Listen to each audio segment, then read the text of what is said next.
And so inevitably the cancel mob are coming for Suella Braverman. Of course they are. As soon as a public figure stands up and tells the truth, expresses the views of the cowed and silenced majority, then suddenly they find themselves being smeared, denigrated, and their livelihood snatched from them.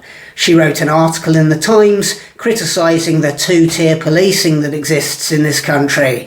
And of course the woke blob won't stand for that. The critical race theory and gender woo-woo noncerati can't have the truth being told, can they? And the truth is that the police have allowed hordes of warmongering, Jew-hating Islamists to do whatever they like on the streets of London for the past month, which began of course with them openly celebrating the evil rape, slaughter and butchery of hundreds of innocent young people at a music festival in Israel.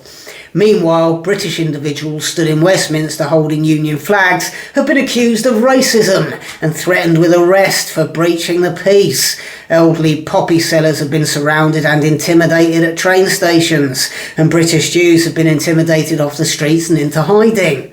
During the COVID pandemic, police allowed BLM protesters to absolutely run amok and even took a knee in grovelling submission to these fake activists, whilst lockdown protesters were cracked down on swiftly and forcefully.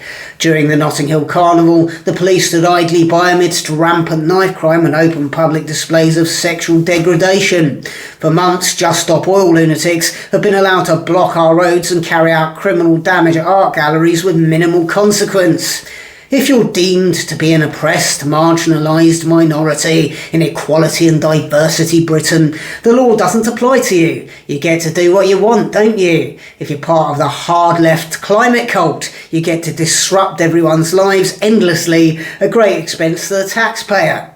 But heaven forbid, a white British person, someone who goes to work, pays their taxes, contributes to society, opens their mouth. If a white British bloke criticises Sadiq Khan's ULEZ scheme, he's got 6 police officers hammering on his door and carting him off to custody before you can say communist dystopia.